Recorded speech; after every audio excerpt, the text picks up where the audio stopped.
కీర్తనల గ్రంథం 34వ అధ్యాయము 17వ వచనం చదువుకుని ముందుకెళ్దాం. నీతిమంతులు మొర్రపెట్టగా యెహోవా ఆలకించును, వారి శ్రమలన్నిటిలో నుండి వారిని విడిపించును.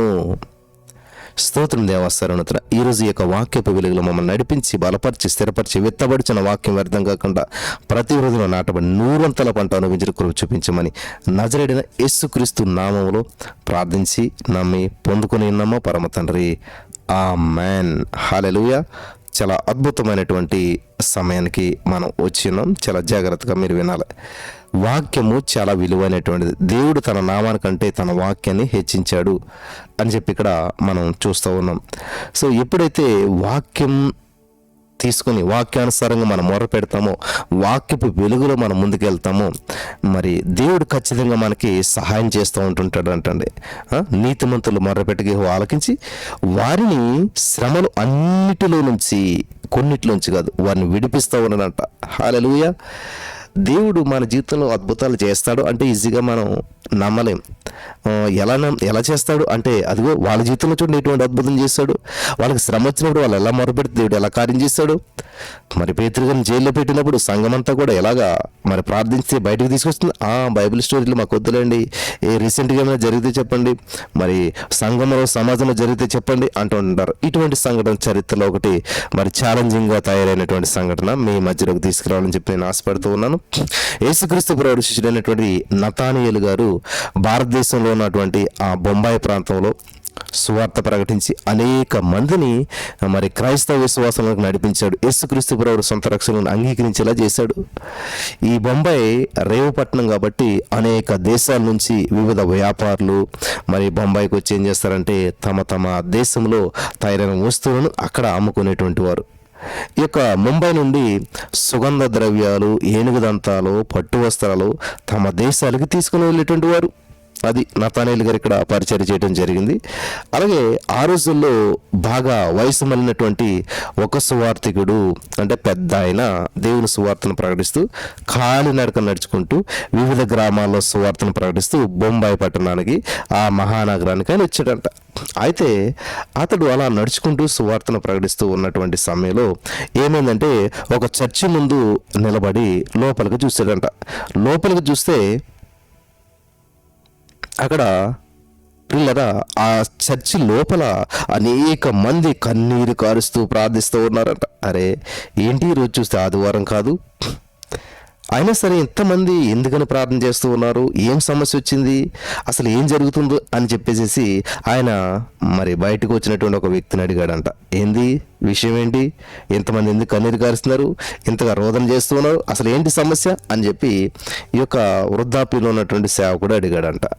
సువార్తికుడు అడిగితే అప్పుడు ఆ లోపల నుంచి వచ్చిన వ్యక్తి ఏం చెప్పాడంటే, అయ్యా మన మంత్రి గారు మీకు తెలుసు కదా, బలదేవ్ గారు, ఈ బలదేవ్ గారు ఏం చేశారంటే ముంబై నగరంలో ఉన్నటువంటి క్రైస్తవులు ఎక్కువైపోతున్నారు కాబట్టి వారందరినీ కూడా అరికట్టాలి అని ఒక పథకం వేశాడు ఆయన. ఏంటంటే, మీ గ్రంథంలో మోసే అద్భుతాలు చేశాడు, ఎలీషా అద్భుతాలు చేశాడు, యేసుక్రీస్తు ప్రభువారు కూడా అద్భుతాలు చేశాడు, అలాగే యేసుక్రీస్తు ప్రభువారు శిష్యులైన పేతురు, పౌలు అద్భుతాలు చేశారు. వారంతా అద్భుతాలు చేసినప్పుడు క్రైస్తవులని మీరెందుకు అద్భుతాలు చేయట్లేదు, మీరెందుకు చేయలేరు, మీరెందుకు అద్భుతాలు చేయలేరు అని చెప్పేసి అడగటం జరిగిందనమాట. ఈ విధంగా ఒక ప్రశ్నను లేవనెత్తాడు. మరి మీరెందుకు అద్భుతాలు చేయలేకపోతున్నారు, మీరెందుకు అద్భుతాలు చేయలేదు, వారు అందరూ చేసినప్పుడు మీరు ఎందుకు అద్భుతాలు చేయట్లేదు అని చెప్పి అడిగాడు అనమాట. సరే మీ నాయకుడు ఎవరైనా వచ్చి ఒక అద్భుతం చేసి చూపించాలి, మీ క్రైస్తవ విశ్వాసంలో ఉన్నటువంటి వారు, క్రైస్తవ నాయకులు ఎవరైనా ఉన్నవారు వచ్చి ఒక అద్భుతాన్ని చేసి చూపించాలి. చూపలేకపోతే క్రైస్తవులందరూ కూడా మరి ముంబాదేవిని ఆరాధించాలి అంటే ఒక దేవత పేరు చెప్పాడు. ముంబైలో ఉండే దేవత పేరు ముంబా. ఆ దేవతను మీరు ఆరాధించాలి, లేదా ఈ యొక్క బొంబాయి నగరాన్ని విడిచి వెళ్ళిపోవాలి అనేటువంటి మరి శాసనాన్ని తయారు చేశాడు. మేమంతా కూడా పిల్ల పాపలతో అనేక సంవత్సరాలుగా ఇక్కడ జీవిస్తున్నాం, ఈ ఊరిని విడిచి ఎక్కడికి వెళ్ళిపోగలుగుతాం అని చెప్పి ఆ వ్యక్తి ఆ సువార్థికునితో, అయ్యా మీ పేరేంటి, ఎక్కడికి వెళ్తున్నారు అని అడిగాడంట.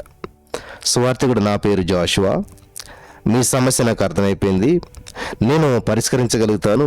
నేను ఇప్పటికే బాలదేవ్ గురించి కొంచెం విన్నాను. ఆయన మహారాజుతో మరి క్రైస్తవుల దొంగలని, అబద్ధికులని, మహారాష్ట్ర ప్రజలను మరి దోసుకుంటున్నారని చెప్పి అనేక సార్లు చెప్పాడు. కానీ రాజుగారు నమ్మలేదు. ఎందుకంటే రాజుగారి సేవకుల్లోనూ సైనికుల్లోనూ ఉన్న క్రైస్తవులు యథార్థపరులుగా ఉంట ఆయన స్వయంగా చూశాడు. మంత్రి బలదేవ్ గారు ఈ యొక్క కుతంత్రం ద్వారా క్రైస్తవులను బహిష్కరించాలని చెప్పి చూస్తున్నాడు. సరే, మీ పెద్దలు నా వెంట రండి, నాకు ఒక పథకం స్ఫురిస్తుంది, నాకు ఒక పథకం ఆలోచనలో ఉంది. మిగిలిన వారు ఒక 5 మాత్రమే రండి, మిగిలిన వారు అందరూ చర్చిలో ఉండి దేవుని స్తుతించండి, దేవుని మహిమపరచండి, థ్యాంక్ యూ జీసస్, ఈ యొక్క కార్యం చేసినందుకు కొందరాలని చెప్పి మిగిలిన వారంతా కూడా దేవుని చంద్రుని ప్రార్థించండి అని చెప్పి ఒక 5 పెద్దలు వెంట వస్తే ఆ 5 పెద్దల్ని వెంట తీసుకుని ఈ జోషువా మరి సువార్తికుడు ఏం చేశాడంటే బయలుదేరాడు. ఎక్కడికి? రాజుగారి దగ్గరికి. ఈ జోషువా సువార్తికుడు ఏం చేశాడంటే రాజుగారిని సమీపించి మా గ్రంథంలో ఉన్నటువంటి మోషే వాలే, ఎలీషా వాలే, పౌలు వాలే, యేసుప్రభు శిష్యుల వాలే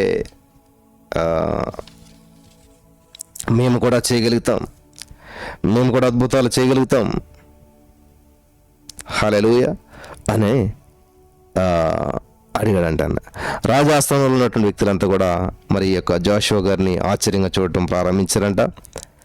ఈ ముసలోడు ఏం అద్భుతం చేస్తాడు, ఎంత ముసలోడు ఉన్నాడు, ఈయన అద్భుతం ఏం చేస్తాడని చెప్పి అందరూ చర్చించుకుంటూ ఉన్నారంట. మోషే వలె నేను కూడా అద్భుతాలు చేయగలను, మీ కళ్ళ ముందే ఒక మనిషి తలను కత్తితో నరికి ఆ తలను మరలా అతికించి ఆ మనిషిని బ్రతికిస్తాను అన్నాడంట. వెంటనే మరి ఈ యొక్క సేవకుడు బల్లెం పట్టుకుని నిలబడినటువంటి భటుని వైపు చూసి, నీ కత్తి ఒకసారి నాకు ఇవ్వు, తల నరగ్గానే నీకు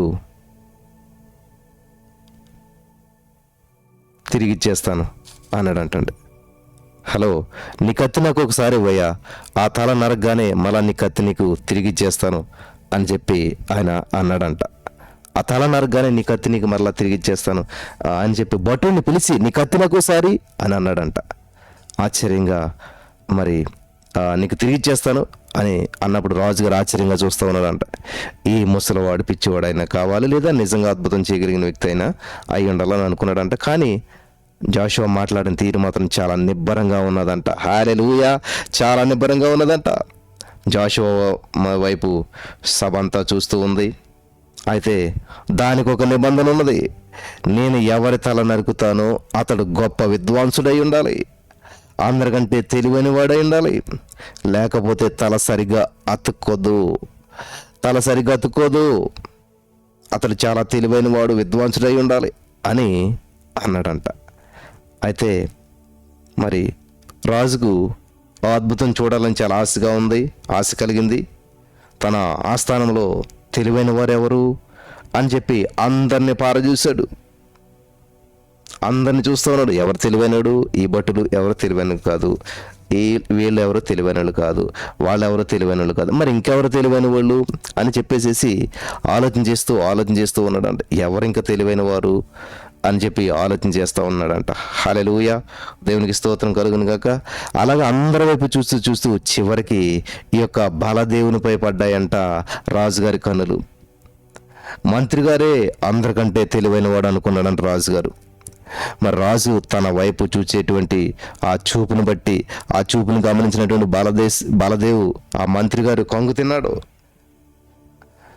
ఇక వెంటనే బలదేవు లేచి నిలబడి, మహారాజా నన్ను క్షమించాలి, నేనంత తెలివైన వాడని కానని అనుకుంటున్నాను. ఎందుకంటే ఈ క్రైస్తవులు అద్భుతాలు చేయగలుగుతారు, ఇటువంటి వారు మన దేశంలో ఉండుట వలన మనకెంతో లాభం.